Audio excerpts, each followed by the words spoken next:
water in the bottom of the bath, and then I would splash it up myself, absolutely freezing cold.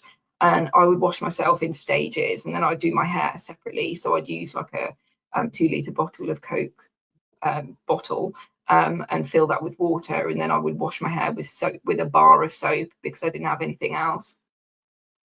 I'd try and brush my teeth with whatever I'd got. One time I was looking for some toothpaste. I was hoping that there might be some toothpaste in the bathroom, and I found this tube of something, but it wasn't toothpaste. It was denture glue. And I think what had happened is one of the people who was also staying there didn't speak any English and couldn't read, and they bought it by accident. So I thought that was quite funny, because I thought I just imagined them trying to brush their teeth with denture glue. So I kind of lived this life like a homeless slave, basically, because I didn't get paid. I didn't get paid for any of my services. They would expect things of me, and it was 100% like a service. I wouldn't get anything in return. I wouldn't get any pleasure given back to me. It was all about me doing something for them all the time. And if I tried to say no, they would just pester me, and they would say why, and they would continuously be saying why all night. Sometimes they would trap me in the bed, because I would, or the mattress, whatever we were on, because I wouldn't sleep with them, and they weren't going to let me go until I'd slept with them. So that's the kind of pressure that I was under, and that became very normal to me in the Birmingham GG. So I kind of developed friends in that circle, because I didn't have anyone else. So I had nobody else around me to compare them to. So, you know, when you're judging who is a good person, who is a bad person, if you're in a world where everybody is very similar, then how you judge who is a good person, who is a bad person, is very different. So there was a guy called Asif, and he would rescue me in the middle of the night. Sometimes I'd get dropped off, because if I wouldn't sleep with somebody and they were going to give me a place to stay, they would be like, well, if you don't sleep with me, you can't stay here. So I would accept that, and I would say, all right, then I'm not staying here. I'd rather sleep on the street than sleep with you. So sometimes things would happen, or I'd escape from somewhere, and I would end up on the street. So I could call Asif any time of night, and he would come and pick me up, and he would take me to another dog's house somewhere where I could either stay. There might be some other people there that I need to service, but chances are, hopefully, no one's there, and I've just got somewhere to stay. So I get used to staying in like freezing cold places. Sometimes I would take off the curtains or something like that to use as a blanket. Yeah, so it was a sad life, and I don't know why I did that to myself. You know, I haven't got any decent explanation. I brought some cards to, like, I dug these out. So I dug this I went into my cupboard earlier, and I dug this out, and this has got some absolutely horrendous things that I would write to myself. I could just read this one that I've just literally just opened. My excuses are so pathetic. He is no different to the rest of them. I can't believe this is what men have become, or I can't believe that the kind of people that I know. I hate myself. How could I let this happen to me? More and more often, I wish I wasn't here anymore. I wish the earth would just swallow me up, and I would fall into hell, into death. I feel so ashamed. I don't want anyone to look at me. Why do I do this to myself? Even when I'm doing it, why am I doing it? I know I hate it. I know it will make me feel worse. It's like a punishment. I hate myself. The more and more I hurt myself, the worse and worse it gets. And the worse it gets, the closer I am to the end. I feel this overwhelming guilt, like I betrayed everyone. I'm everything a woman shouldn't be. Everyone knows I am so angry. I can't believe there are people out there that make it possible for me to do this. I wish I could cut myself. I wish I cut myself. I know that's bad, but what I do to myself is worse. I am the worst kind. I don't deserve affection. I don't deserve attention. I hate myself for every man I speak to, every man I look at, every person I look at. I try so hard to avoid it, but it still happens. No one else has that problem. Why is it so hard for me? I don't want to let anyone down. I value my friends so much. I let everyone down no matter what choice I make. Let someone down in the process. I let myself down. So that's literally just a random page that I just picked out of there. And I think that's probably upsetting enough without me showing you the rest of it. And I can see somebody saying, I didn't let it happen to myself. And no, I agree with you. It was the state of mind that I was in. And this was perpetrated to me by somebody. And I don't blame myself now, but that is how my state of mind was at the time. But thank you for your kind words there. It's really So powerful. It's really powerful that you wrote that down, actually, and hearing it firsthand like that. It's horrific, but you got nothing but love coming through in the chat. But let me just say something as well, because for some reason the algorithm hates that Kate is telling her story, and it's not showing this. It's not showing this video at all. So viewers, it's up to you if you can just like the video and share the video, just to try and get some traction going, because I've never seen anything like this, where the algorithm, this is one of the most important stories we've ever had on this channel, and the algorithm absolutely does not want this to be shared to people. So let's override that and share it. Has it stopped now? No, what I'm saying is, commenting. Yeah, they're all there, but there should be 10 times more people. Oh, okay. Oh, okay. Yeah, this is really low for what we do here, and it's the algorithm is suppressing you. They don't want to spread the word of the GG. They're protecting the GG just like the government. Sickening. I tried my best as well to be like, PC. No, you're doing great. It's not you. It's the algorithm. It's just. Do you want me to carry on?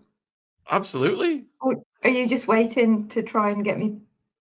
No. The more they suppress you, the more we want you carrying on. Keep going. To say it. Yeah. Okay. Yeah. Okay, that's fine. So, so I got pretty close to Asif because I ended up feeling like I had some loyalty that I owed him. I felt like I owed him all the time because he would literally save my life on occasion, where he would either save me from a different trap house that I was at, or he would save me from spending the night on the street, which I found very scary in the middle of Birmingham, especially in the areas that I was. We're not talking about, I mean, central Birmingham is dangerous in itself, but there are some areas in Birmingham that are extremely dangerous for a white girl to be in at night.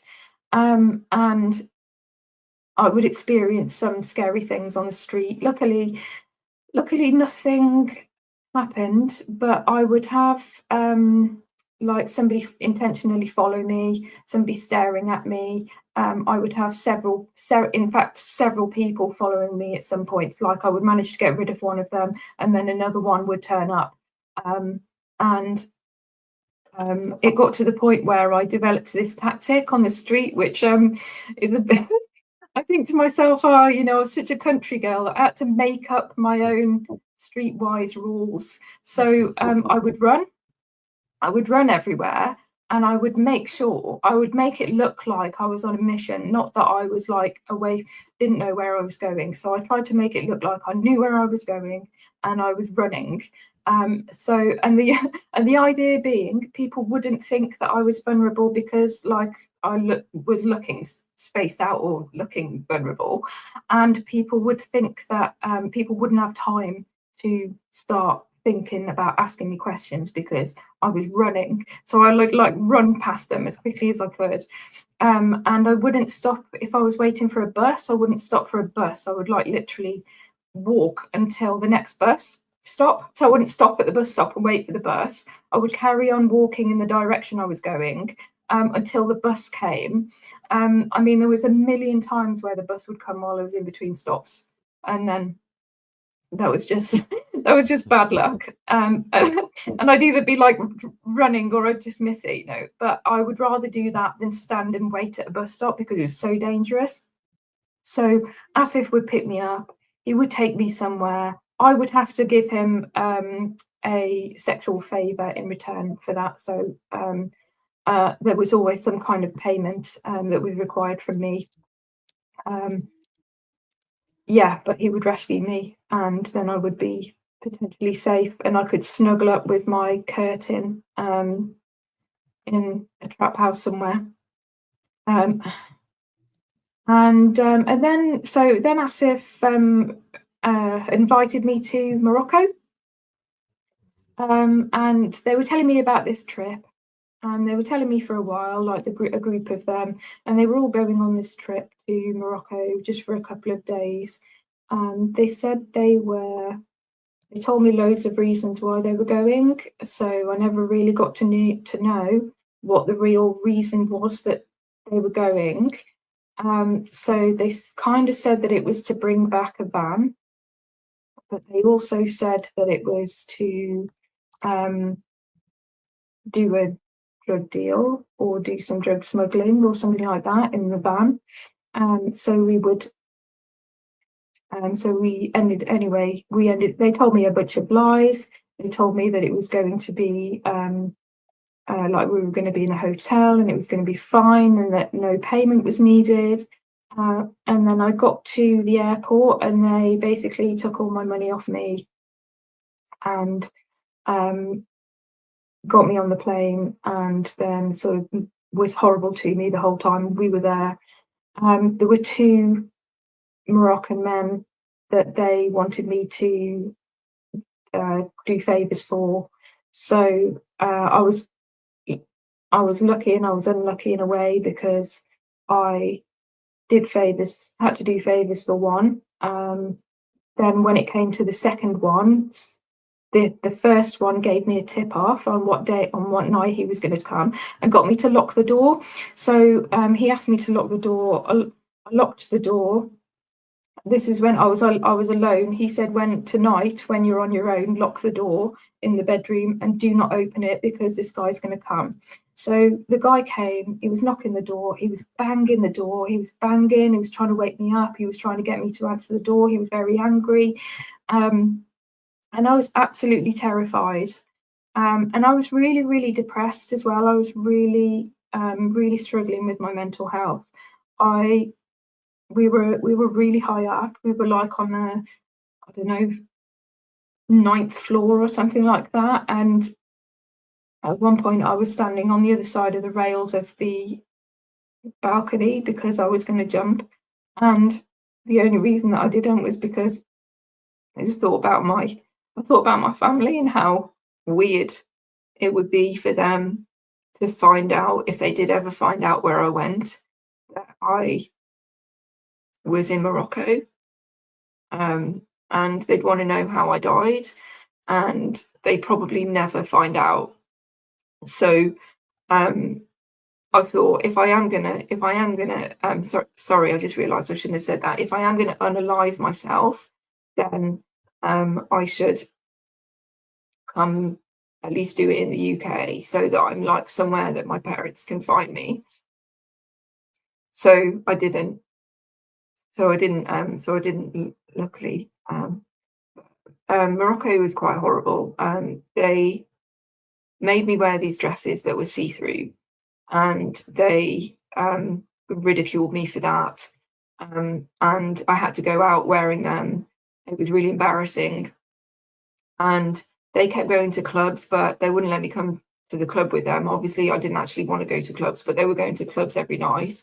And they would bring back really young girls, which I don't know where they found them. I don't know if they found them on the in the club, or if they found them on the street. But they were like these very, very young Moroccan girls who I don't know how old they were. And they brought them for sexual purposes. It was horrific, actually, to see what their standards were outside of the UK as well, which were even worse. You know, they found it easier to pick up an underage girl in Morocco than in the UK, and they wanted to treat themselves, so they treated themselves to these girls, and I had to just observe all of that. There was nothing I could do about it. So on the way back, we had to drive the van back, and they made me sit in the most uncomfortable part of the van, which wasn't really a seat. So it was really difficult for me. They kept passing me cigarettes. Asif would pass me pills. So oh, I don't know what the word is. There isn't a word for it. So he would pass me yeah, what I said earlier, so I won't repeat it. And just expect me to take one in the car. And that was a bit strange, because usually that's the kind of thing that you would do in a club where you got room to like express your energy. So in a car environment where I can't get out, it was really particularly horrible. And they didn't bring a map, and they didn't know where they were going. And so I offered to help them by going into a I'm skipping ahead a bit, sorry. So when we got to the border of Tangiers, I think it's called Tangiers, where they were going to cross with the van.